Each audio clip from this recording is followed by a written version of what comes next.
Apple company के मालिक Steve jobs और फेसबुक कंपनी के मालिक मार्क ज़करबर्ग कैसे बने नीम करोली बाबा के भक्त। नीम करोली बाबा की कहानी सुनकर आप भी उनके भक्त हो जाएंगे। चलिए जानते हैं स्टीव जॉब्स की लाइफ चेंजिंग जर्नी। 1970 के दशक में स्टीव जॉब्स एप्पल के सह संस्थापक आध्यात्मिक खोज में भारत आए थे। वे गहरी बेचैनी में थे। जीवन का उद्देश्य क्या है, सफलता का क्या महत्व है, मन की शांति कहाँ मिलेगी। उन्हें अमेरिका में सुना था कि भारत में एक महान संत हैं, नीम करोली बाबा महाराज जी, जिनके पास जीवन का असली उत्तर है।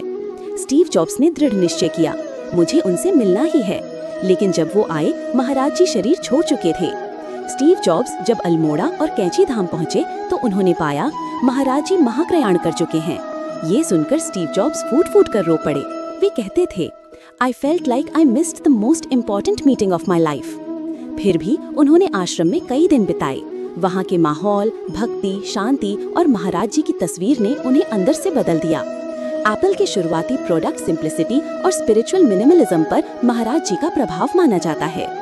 मार्क ज़करबर्ग की जीवन परिवर्तन कहानी। एक बार फेसबुक के शुरुआती दिनों में मार्क ज़करबर्ग मानसिक रूप से टूट चुके थे। कंपनी कठिन दौर से गुजर रही थी, फैसले भारी थे और वे खुद को खो चुके थे। तभी स्टीव जॉब्स ने ज़करबर्ग को कहा, अगर जीवन में उलझ जाओ तो भारत जाओ और नीम करोली बाबा के आश्रम में कुछ दिन रहो, वहाँ सब साफ हो जाएगा। स्टीव जॉब्स के कहने पर ज़करबर्ग भारत आए। वे कैंची धाम आश्रम में बैठे महाराज जी की तस्वीर के सामने ध्यान लगाया। ज़करबर्ग ने बाद में खुद कहा, That trip gave me clarity. It showed me what I should focus on. It was a turning point. Facebook के बड़े निर्णय, फिर से मन की स्थिरता और कंपनी को आगे बढ़ाने की ऊर्जा ज़करबर्ग को वहीं मिली।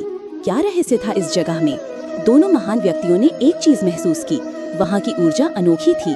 मानसिक उलझनें स्वतः समाप्त हो जाती थीं, मन बहुत गहराई तक शांत हो जाता था, जीवन की दिशा साफ दिखने लगती थी।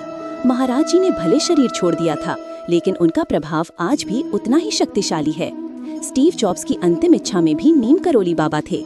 स्टीव जॉब्स ने अपने बेहद करीबी लोगों को कहा था, मेरे अंतिम संस्कार में हर किसी को योगानंदा की ऑटोबायोग्राफी ऑफ अ योगी पुस्तक देना।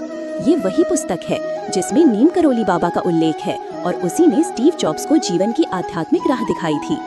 जिन्हें ये पुस्तक उनके अंतिम संस्कार में मिली, वे हैरान रह गए। स्टोरी अच्छी लगी हो तो स्टोरी को लाइक करें और चैनल को सब्सक्राइब करें और कमेंट में जय नीम करोली बाबा अवश्य लिखें।